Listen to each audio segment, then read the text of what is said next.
Some churches look alive on the outside, yet quietly pull people farther from the heart of God.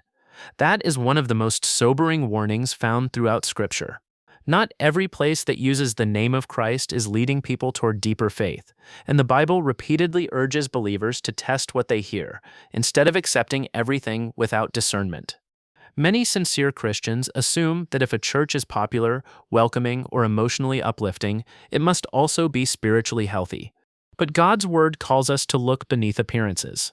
Today, we will uncover 5 types of churches every Christian should carefully avoid, not to condemn people, but to protect your walk with Christ.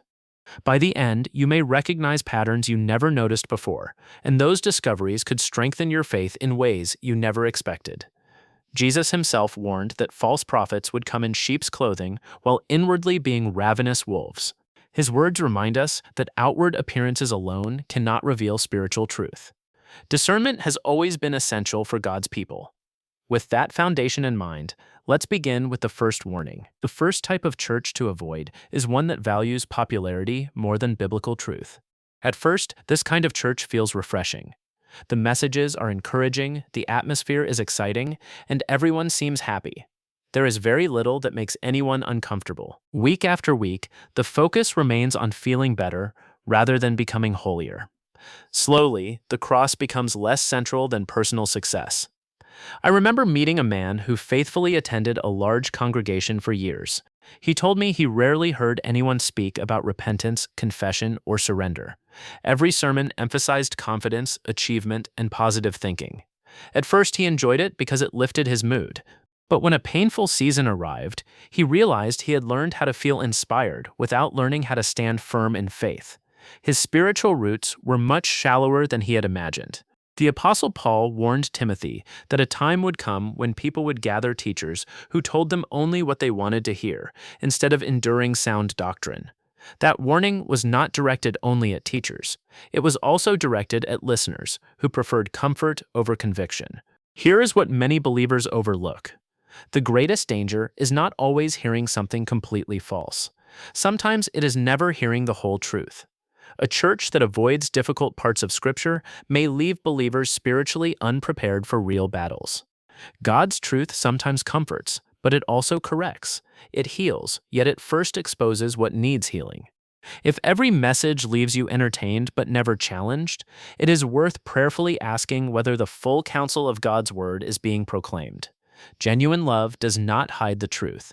It speaks it with grace. The second type of church to avoid is one where appearance matters more than genuine transformation. These churches often look spiritually impressive. People know the right words to say. Traditions are carefully maintained. Religious activities fill the calendar. Yet beneath the surface, hearts remain unchanged because outward performance has quietly replaced inward surrender. There was a season when I watched someone become deeply involved in every church program available. They volunteered constantly and were admired for their dedication. Yet privately, they admitted feeling farther from God than ever before. Their schedule was full of religious activity, but their prayer life had become empty. They had mastered serving without truly abiding. Jesus confronted this very problem when he spoke to the Pharisees. He described them as clean on the outside, while remaining unclean within. His concern was never with faithful service itself. The deeper issue was a heart that depended on appearances, instead of humble obedience.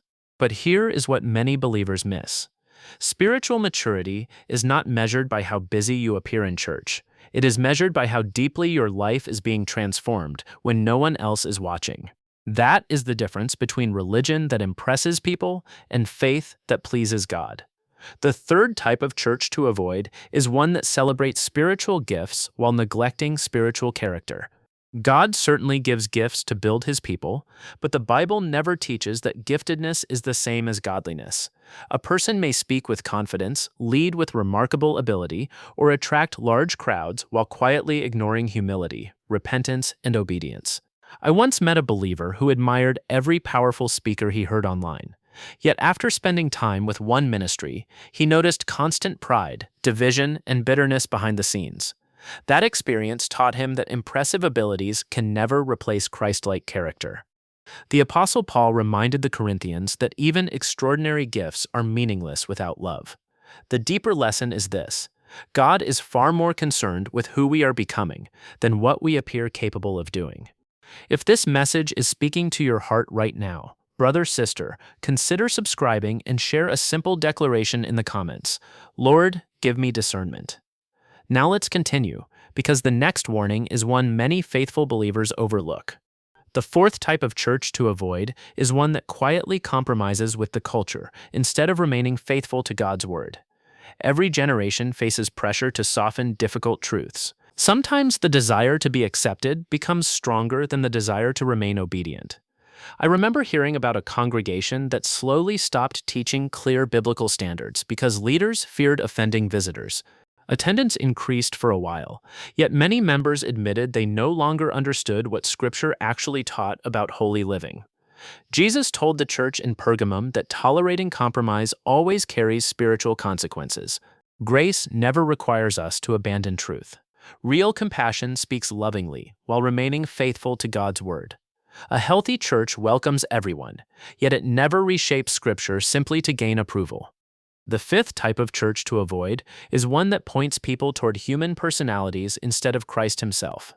Every faithful pastor deserves respect, but no servant of God should become the center of anyone's faith. Paul corrected believers who were dividing themselves around favorite leaders, reminding them that Christ alone is the foundation.